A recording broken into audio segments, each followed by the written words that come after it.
Next point है हमारा sinus का पॉइंट। बहुत ही अच्छा पॉइंट है और बहुत बड़ी समस्या को आपको बचा सकता है। साइनस का पॉइंट क्या है? आपने सुना होगा कि साइनस की समस्या है। साइनस की समस्या में क्या होता है? लोगों को छींकें बहुत आती हैं, लोगों के इस एरिया में दर्द रहता है, सिर में भारीपन रहता है, और लंबे समय तक अगर ये साइनस की समस्या रहे तो आपके बाल सफेद होने का कारण भी साइनस हो सकता है। साइनस की समस्या लंबे समय तक रहे तो इसी समस्या को हम साइनोसाइटिस की समस्या कहते हैं। साइनोसाइटिस की समस्या यानी कि क्या है कि इन्फ्लेमेशन ऑफ साइनस एरिया, है ना। तो ये साइनोसाइटिस की समस्या है। अब इस एरिया से यहां से आपका ना म्यूकस बनता है जो नेचुरल ग्लो लेकर आता है चेहरे के ऊपर। बहुत सारे लोग बिना क्रीम पाउडर के भी नेचुरल ग्लो रहता है। वो वजह ये है कि आपके चेहरे के ऊपर जो साइनस के पॉइंट है वहां से म्यूकस सिक्रीट होता है और आपके चेहरे के ऊपर एक नमी पैदा करता है। जब ये ब्लॉकेज हो जाते हैं, ये साइनस के पॉइंट ब्लॉक हो जाते हैं, तो कहीं ना कहीं जैसे ये हमारा मेन साइनस का पॉइंट है तो ये म्यूकस जो बन रहा है वो यहीं जमा होना शुरू हो जाता है।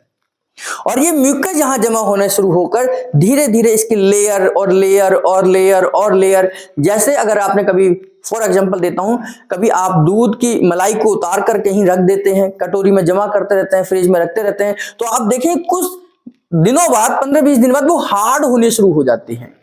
हार्ड हो जाती है, एक वो ठोस रूप ले लेती है। अब मलाई तो ठोस हो नहीं सकती, दूध ठोस हो नहीं सकता, लेकिन दूध की मलाई धीरे धीरे इकट्ठे होकर वो ठोस रूप ले लेता है और वो एकदम जम जाती है। ऐसा ही कुछ हमारे नाक के अंदर होता है कि जो नाक के अंदर जो म्यूकस है वो जमा होते होते होते होते होते एक हार्ड रूप ले लेता है। और जब हम एक्सरे कराते हैं तो इसमें आपको साइनस की समस्या आती है, आपकी नाक की हड्डी बढ़ी हुई आती है। हड्डी कभी नहीं बढ़ती है, हड्डी कभी इंक्रीज नहीं होती है, हड्डी के पास का एरिया में टॉक्सिन्स जमा होने लग जाते हैं और वो इतना हार्ड बन जाते हैं कि वो हड्डी के साथ अटैच हो जाते हैं। और जब हम एक्सरे कराते हैं तो हड्डी जो हमारी नॉर्मल है और इसके साथ जो कचरा जमा हो गया है वो भी एक्सरे को कैप्चर करता है और वहां हमें यह लगता है कि हड्डी बढ़ गई है। तो कभी हड्डी नहीं बढ़ती, वहां कचरा जमा होता है, वहां कैल्सिफिकेशन हो जाता है। इसी कैल्सिफिकेशन को हम साइनोसाइटिस कह सकते हैं आम भाषा में। तो अब हमने क्या करना है, उस एरिया में सर्कुलेशन को क्रिएट करना है। आपका जब सर्कुलेशन क्रिएट होगा वहां म्यूकस दोबारा से बनेगा, वहां चिपचिपापन आएगा और धीरे धीरे जो आपकी नाक की हड्डी बढ़ गई है तो उससे हम ठीक करेंगे। अगर हम योग की भाषा या नेचुरोपैथी में बात करें तो कुंजन की क्रिया या नीति क्रिया, जैसे सूत्र नीति है, रबड़ नीति है, तो नीति की क्रिया ईएनटी स्पेशलिस्ट मानी जाती है। यानी कि हम एक नाक से धागा डालते हैं, दूसरी नाक से बाहर निकाल देते हैं, या कई बार हम एक नाक से धागा सूत्र डालते हैं, गले से बाहर निकाल देते हैं और फिर उसकी हम सफाई करते हैं। मैंने बहुत बार नेचुरोपैथी के कोर्सेज के दौरान करा था। तो उस समय पर ये सारा का सारा जो आपका रास्ता है वो सारा का सारा साफ हो जाता है और ये ईएनटी स्पेशलिस्ट माना जाता है। यानी कि आपको ईएनटी से रिलेटेड कोई समस्या नहीं होगी अगर आप इसकी अभ्यास करते हैं। जल नीति करते हैं, एक नाक से हम पानी डालते हैं, दूसरी से बाहर निकाल देते हैं, तो ये आपके एरिया को साफ सुथरा करने का तरीका है। अब न्यूरोथेरेपी में तो हम कोई इंस्ट्रूमेंट का इस्तेमाल करते नहीं, कोई मेडिसिन का इस्तेमाल करते नहीं, तो यहां पर हम उस हिस्से में सर्कुलेशन को बढ़ाते हैं क्योंकि न्यूरोथेरेपी ब्लड सर्कुलेशन की थेरेपी है।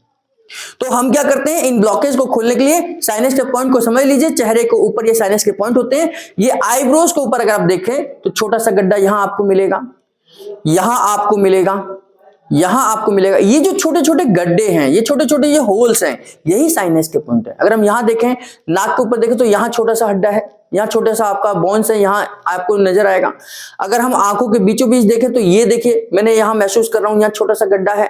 तो ये साइनस के होल्स हैं। कभी आप स्कल को देखें, खोपड़ी को देखें तो यहाँ छोटे छोटे बिंदु नजर आएंगे। अगर हम यहां से और नीचे चले जाएं तो यहां पर आप देखें तो यहां पर भी हड्डे, छोटे छोटे होल्स है। अगर हम नाक के बिल्कुल नीचे चले जाएं, यहां पर एक छोटा सा होल्स आता है, यहाँ गड्ढे आते हैं और चिन के पास में आते हैं। बस इन्हीं पॉइंटों को आपने क्लॉकवाइज और एंटी क्लॉकवाइज करना है। इन्हीं पॉइंटों को आपने क्लॉकवाइज, एंटी क्लॉकवाइज या सप्रेस कर दीजिए। यहां पर सर्कुलेशन एकदम रुकेगा, फिर बढ़ेगा, फिर एकदम से तेजी होगा और धीरे धीरे करके ये साइनस के पॉइंट खुल जाएंगे।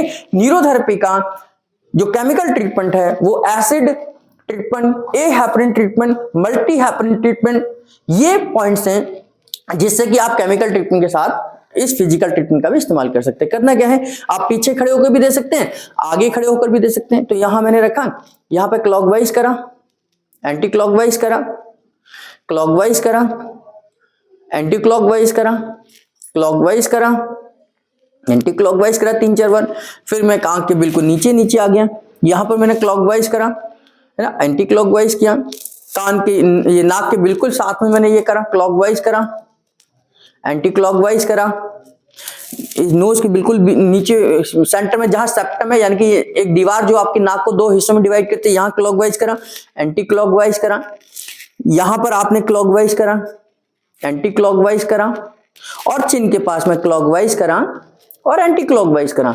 ये एक राउंड हो गया। ऐसे इसको 3 बार रिपीट करिए, यानी कि 3 बार शुरू से फिर लास्ट तक आपने जाना है, फिर शुरू से लास्ट तक जाना है, और एक जगह पर आप 3 से 4 बार क्लॉकवाइज करेंगे और 3 से 4 बार एंटी क्लॉकवाइज करेंगे। आप देखेंगे कुछ ही दिनों के बाद 21 दिन की लगातार ट्रीटमेंट से आपके साइनस के पॉइंट खुल जाएंगे, साइनस की समस्या में फर्क आ जाएगा। अगर आपको बहुत ज्यादा तकलीफ है तो सुबह दोपहर शाम करिए, खुद भी कर सकते हैं, सेल्फ भी आप ले सकते हैं। अगर आपको बहुत ज्यादा दिक्कत है तो सुबह दोपहर शाम करिए, अगर आपको हल्की फुल्की दिक्कत है तो एक बार करिए, और साथ में केमिकल ट्रीटमेंट लीजिए, न्यूरोथेरेपी का केमिकल ट्रीटमेंट लीजिए, आपके साइनस की समस्या ठीक हो सकती है। इस तरीके से इस साइनस के पॉइंट्स के माध्यम से हम साइनसाइटिस का इलाज कर सकते हैं।